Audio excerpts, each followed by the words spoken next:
इस कहानी की शुरुआत में हम वुजिंग और पिगी को देखते हैं। वुजिंग पिगी को बता रहा होता है कि जब ब्रह्मांड का निर्माण हुआ था तो उस समय ऊर्जा प्रकाश के रूप में तैर रही थी और जो ऊर्जा नीचे डूब गई उससे पृथ्वी का निर्माण हुआ। और उसी समय यूंडी नाम का एक डीमन पैदा हुआ जो बहुत शक्तिशाली था।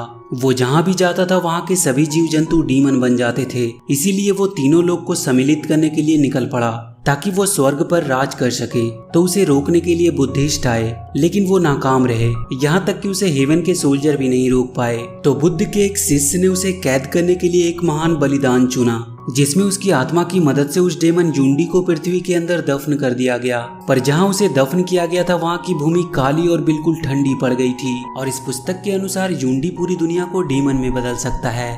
जब ये कहानी पिगी सुनता है तो वो उससे कहता है कि तुम ये कहानी बार बार उसे नाम चेंज करके सुनाती हो और उसकी किताब छीन लेता है। तो वो दोनों आपस में लड़ने लगते हैं। उसके बाद हम एक शांत स्वभाव के बुद्धिस्ट मास्टर को देखते हैं जो अपने एक शिष्य सन वुकोंग का इंतजार कर रहा होता है। तभी वहाँ पे पिगी और वुजिंग लड़ते हुए पहुँचते हैं। दरअसल पिगी और वुजिंग भी उस मास्टर गोल्डन सकाड़ा के शिष्य होते हैं। और इसके बाद हम इस कहानी के मेन कैरेक्टर सन वुकोंग को देखते हैं जो बादलों को चीरते हुए पेड़ और पहाड़ों से होते हुए तूफान से भी तेज बिजली की रफ्तार में एंट्री करता है और अपने मास्टर को पीने के लिए पानी देता है। दरअसल वो उतनी दूर पानी लाने के लिए ही गया था।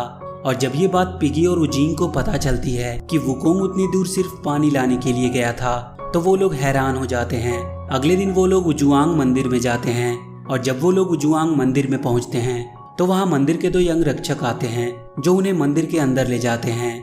वो मंदिर काफी बड़ा होता है।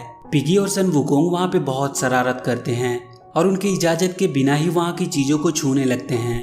और वहीं हम उनके मास्टर को देखते हैं जो एक पवित्र झील की ओर सर झुकाते हुए आराधना करते हैं।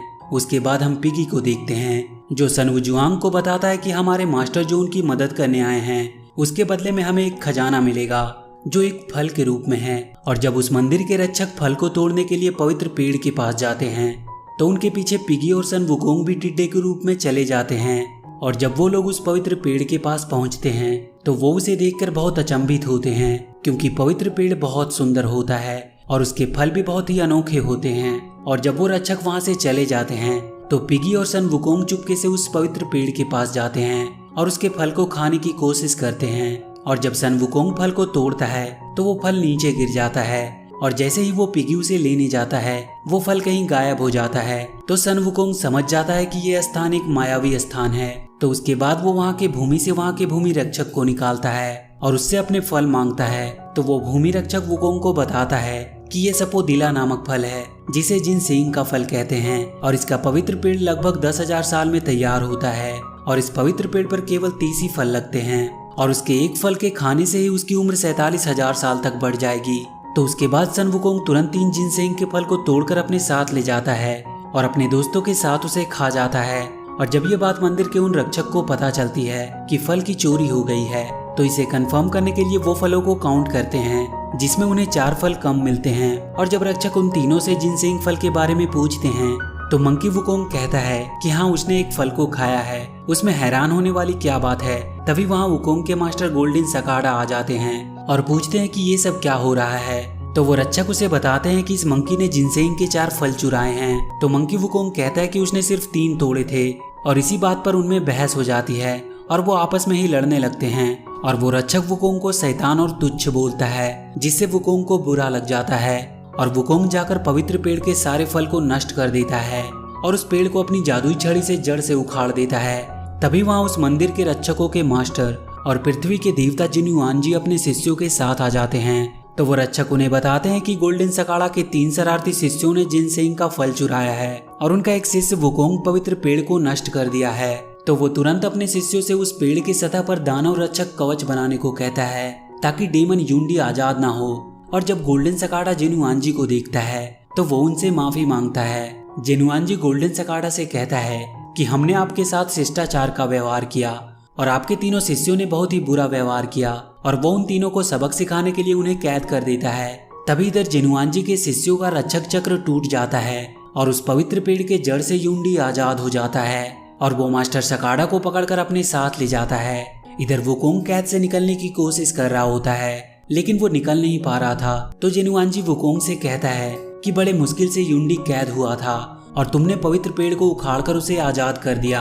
अब वो तीनों लोग को एक करने की कोशिश करेगा जिससे पृथ्वी का नाश हो सकता है। तो वुकोंग कहता है कि आप तो देवताओं के पूर्वज हैं, तो फिर डरते क्यों हैं? मैं अपने मास्टर को बचा लूंगा और आप मुझे यहाँ से निकालिए। और अगर वो उसे वहाँ से निकाल देगा तो वो युंडी को भी कैद कर सकता है। इस पर जेनुआनजी कहता है कि यदि तुम युंडी को कैद करने में असफल हुए तो मैं तुम्हें हमेशा के लिए पर्वतों के नीचे कैद कर दूंगा। तो वुकोंग कहता है कि उसे ये चुनौती स्वीकार है और उसके बाद जेनुआनजी वुकोंग को आजाद कर देता है। तो वो तीनों वहाँ से चले जाते हैं। इसके बाद जेनुआनजी फौरन अपने शिष्यों को स्वर्ग के देवता जेड सम्राट के पास इस खबर को पहुंचाने को भेजता है। और इधर युंडी जहाँ से भी गुजरता है वहाँ के सभी जीव जंतु उसके डेमन शक्ति के वश में हो जाते हैं। युंडी मास्टर गोल्डन सकाडा को लेकर पर्वतों के बीच छुप जाता है। वहाँ पे और भी बहुत सारे डेमंस होते हैं। वो सारे डेमंस युंडी को समुद्र का एक विशालकाय जीव समझ रहे थे। तभी उनका सरदार उन्हें बताता है कि ये कोई समुद्री जीव नहीं बल्कि उनके पूर्वज युंडी हैं। अपने पूर्वज को देखते ही सभी डेमंस अपना सर झुका लेते हैं। तो युंडी उन्हें बताता है कि वो कई साल तक भूमि के अंदर कैद रहा, जिसकी वजह से उसका रूप बदल गया है और जब तक उसका असली रूप वापस नहीं आ जाता तब तक वो लोग गोल्डन सकाडा का ध्यान रखे और 3 दिन बाद वो तीनों लोग को मिलाएगा जिसे अब कोई नहीं रोक सकता। उसके बाद हम वुकोंग और उसके दोनों साथियों को देखते हैं जो युंडी की तलाश में निकले होते हैं। तभी वुजिंग के बास्केट से एक छोटा सा जीव निकलता है जो उन्हें बताता है कि वही तो पवित्र आत्मा है जिसने युंडी को कैद किया था। तो उस पवित्र आत्मा के बात पर वुकोंग को विश्वास नहीं होता है और वो उसे वहां से भगा देता है। उसके बाद वो भूमि के देवता को निकालता है और उससे युंडी का पता पूछता है। तो वो बताता है कि युंडी पर्वतों के बीच में छुपा है। तो वो तीनों उसकी तलाश में पर्वतों की ओर निकल पड़ते हैं और ये बात युंडी को पता चल जाती है कि उसे किसी ने ढूंढने की कोशिश की है। तो युंडी अपने डेमन सैनिकों को उस पवित्र आत्मा को खत्म करने के लिए भेजता है। उधर हम देखते हैं कि वो पवित्र आत्मा सन वुकोंग और उसके दोस्तों के साथ एक गांव में पहुंचता है, जहां उस गांव के लोग वुकोंग और उसके दोस्तों को देखकर डर के मारे भागने लगते हैं। तभी वहां पे युंडी के डेमंस आ जाते हैं। तो वुकोंग उस पवित्र आत्मा को छुपा देता है और वो उन डेमन से लड़ने लगता है और वहीं गांव के लोग उनकी काली शक्तियों के वश में होने लगते हैं। तभी कुछ डेमंस उस पवित्र आत्मा के पीछे लग जाते हैं और जैसे ही वो डेमंस उस पवित्र आत्मा को पकड़ने ही वाले होते हैं तभी वहां पे वुकोंग आ जाता है और उन्हें मार भगाता है। और वहीं हम उस पवित्र आत्मा को देखते हैं जो उस गांव के लोगों की हालत देखकर बहुत दुखी होता है। उसके बाद वो पवित्र आत्मा अपने शक्तियों से उस गांव के लोगों को ठीक कर देता है। इसके बाद हम उन डेमंस को देखते हैं जो युंडी को बताते हैं कि वो लोग उस पवित्र आत्मा को पकड़ने ही वाले थे। तभी वहां किंग वुकोंग आ गया और उसे बचा लिया। ये सुनकर युंडी बहुत नाराज होता है। उसके बाद वो उस पवित्र आत्मा को खत्म करने के लिए अपनी काली शक्तियों को भेजता है।